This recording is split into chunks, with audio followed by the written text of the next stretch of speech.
Olá, é muito bom ter você aqui. Este é mais um capítulo do livro Mensagens Escolhidas Volume 1, escrito por Ellen Goldwhite.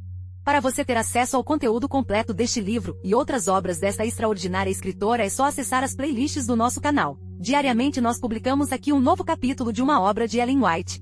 Para receber a notificação de quando postarmos os próximos capítulos, não se esqueça de inscrever-se neste canal e ativar a notificação do sininho. Se estiver gostando, deixe seu like e compartilhe este conteúdo em seus grupos de WhatsApp. Boa audição. Gratidão. Mensagens Escolhidas Volume 1, Capítulo 64.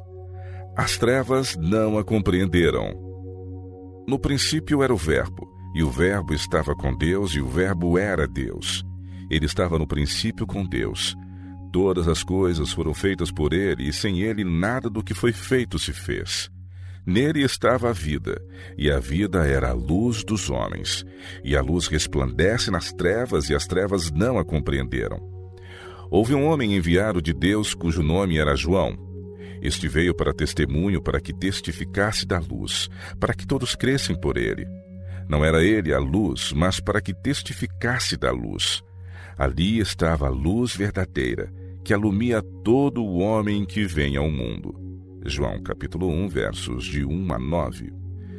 Tem-me sido feita a pergunta: pensa que o Senhor tem qualquer nova luz para nós como um povo? Respondo que ele tem luz que para nós é nova, e todavia é preciosa luz antiga que há de brilhar na palavra da verdade. Possuímos apenas os vislumbres dos raios da luz que nos há de vir ainda. Não estamos fazendo o máximo com a luz que o Senhor já nos tem concedido, e assim deixamos de receber acréscimo de luz. Não andamos na luz que já foi derramada sobre nós. Dizemo-nos povo observador dos mandamentos, mas não compreendemos a enorme amplidão dos vastos princípios da lei de Deus. Não compreendemos seu caráter sagrado. Muitos que alegam ser professores da verdade não têm verdadeira compreensão do que estão fazendo ao ensinarem a lei de Deus, porque não possuem conhecimento vivo do Senhor Jesus Cristo. Ao lermos acerca de Lutero, Knox e outros reformadores notáveis, admiramos-lhes a força, o ânimo e coragem possuídos por aqueles fiéis servos de Deus, e gostaríamos de apropriar-nos do espírito que os animava. Desejamos saber de que fonte de fraqueza tiraram força. Embora esses grandes homens tivessem sido usados como instrumentos de Deus, não eram sem defeito. Eram homens falíveis e cometeram grandes erros. Devemos buscar imitar-lhes as virtudes, mas não fazer deles nosso modelo. Esses homens possuíam raros talentos para levar avante a obra da reforma. Eram impelidos por um poder acima de si mesmos, mas não eram os homens, os instrumentos que Deus usou, que deviam ser exaltados e honrados, mas o Senhor Jesus, que fez com que lhe sobreviesse sua luz e poder. Que aqueles que amam a verdade e a justiça, a quem incumbem os legados hereditários confiados àqueles porta-estandartes, louvem a Deus, a fonte de toda a luz. Se fosse anunciado que mensageiros angélicos abririam aos homens os tesouros do conhecimento, relacionado com as coisas celestiais, que sensação não criaria isto no mundo cristão? A atmosfera do céu circundaria os mensageiros, e com que sofreguidão muitos ouviriam as palavras que lhes caíssem dos lábios. Os homens escreveriam livros, chamando a atenção às palavras dos anjos. No entanto, um ser maior do que os anjos esteve em nosso mundo. O próprio Senhor veio para fazer refletir sobre os homens a luz do céu. Declarou-se ele a si mesmo como um com o Pai, cheio de graça e verdade, Deus manifesto em carne. O Senhor Jesus, que é a imagem do Deus invisível, deu a própria vida para salvar o homem que perecia. E ó que luz, que poder traz ele consigo! Nele habita corporalmente toda a plenitude da divindade. Que mistério de mistérios! É difícil aprender nossa razão à majestade de Cristo, o mistério da redenção. A vergonhosa cruz se ergueu, os cravos lhe perfuraram mãos e pés, a cruel lança lhe dilacerou o coração, e foi pago o preço da redenção da raça humana. O imaculado Cordeiro de Deus levou ele mesmo em seu corpo os nossos pecados sobre o madeiro, tomou sobre si as nossas enfermidades. Tema inesgotável. A redenção é um tema inesgotável, digno de nossa mais íntima contemplação. Sobrepuja a compreensão do pensamento mais profundo, o alcance da mais vívida imaginação. Porventura desvendaremos os arcanos de Deus? Os tesouros da sabedoria e conhecimento estão franqueados a todos os homens. E se milhares dos mais talentosos homens dedicassem todo o tempo a sempre nos apresentar a Jesus, aplicando-se a descrever da melhor maneira os seus incomparáveis encantos, jamais esgotariam o assunto. Embora grandes e talentosos autores tenham tornado conhecidas verdades maravilhosas e tenham apresentado ao povo aumentado esclarecimento, ainda em nossos dias encontraremos novas ideias e vastos campos nos quais trabalhar, pois o tema da salvação é inesgotável.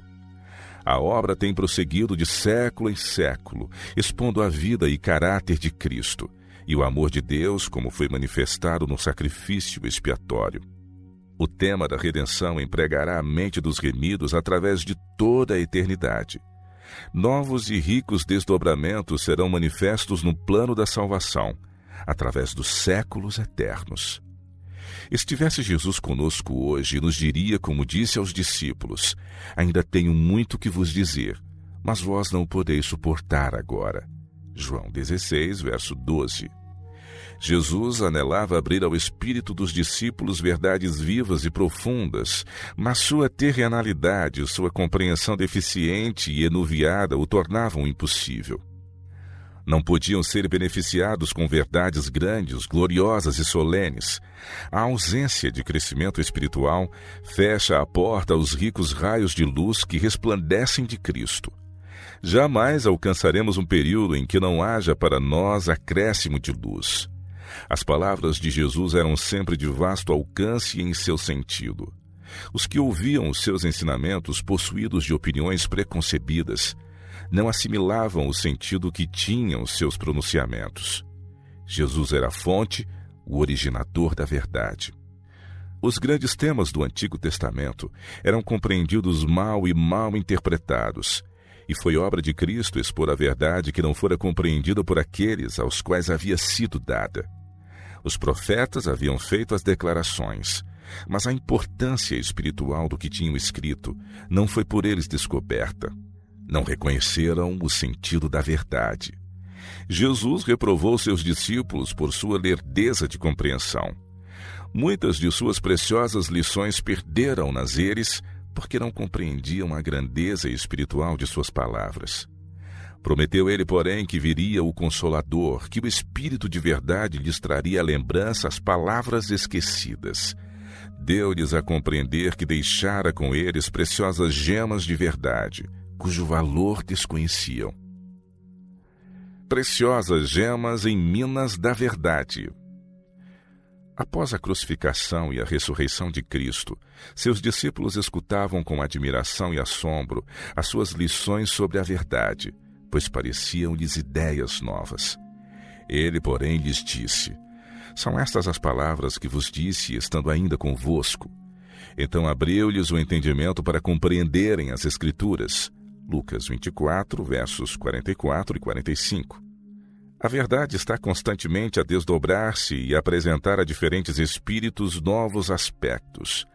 Todos os que cavam nas minas da verdade descobrirão constantemente ricas e preciosas gemas. Estamos ansiosos de que todos os que alegam crer na verdade que diante de nós está aberta, e especialmente os que assumem a responsabilidade de ensinar a outros a verdade, tenham eles mesmos um conceito mais claro do importantíssimo significado dos temas da Bíblia. Os que se põem em defesa da lei de Deus acham-se numa posição em que precisam muito do Espírito de Deus. Se aos pastores falta a brandura, se irritam facilmente quando encontram oposição, é evidente que precisam de iluminação divina. Devem os homens manifestar a graça de Cristo ao trabalharem em favor de almas. A verdade, como é em Jesus, terá sobre o espírito dos descrentes uma influência inteiramente diversa da que ela tem quando apresentada como teoria ou como assunto controverso. Se fizermos mesmo o melhor que pudermos para apresentar a verdade em seu caráter comovedor, contrariando as opiniões e ideias de outros, será mal interpretada, mal aplicada e mal citada aos que entretêm o erro, a fim de fazê-la aparecer numa luz objetável. Existem alguns aos quais levais a verdade, que não têm estado a sorver do vinho de Babilônia. É-lhes difícil compreender a verdade, daí a necessidade de ensiná-la como é em Jesus. Os que alegam amar a verdade e estão em condições de ser mansos e humildes de coração, como foi o grande mestre. Os que têm elaborado diligentemente nas minas da palavra de Deus e têm descoberto o precioso ouro nos ricos veios da verdade, nos divinos mistérios ocultos desde séculos, exaltarão o Senhor Jesus, a fonte de toda a verdade, revelando em seu caráter o poder santificante daquilo que creem. Jesus e sua graça têm de ser entesourados no íntimo do santuário da alma.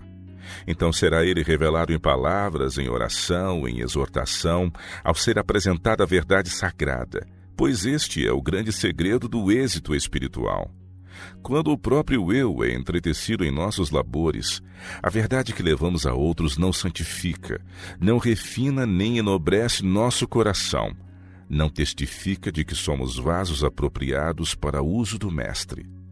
É tão somente mediante oração fervorosa que podemos manter suave comunhão com Jesus e, mediante esta bendita comunhão, as palavras e o Espírito se tornam fragrantes com o Espírito de Cristo. Não existirá um só coração que não subsista ao escrutínio. Jesus, o precioso Salvador, ordenou a vigilância. A supervisão do próprio eu não deve ser relaxada por um único momento. O coração tem de ser guardado com diligência, pois dele procedem as saídas da vida. Vigiai e disciplinai os pensamentos, para que não pequeis com os vossos lábios.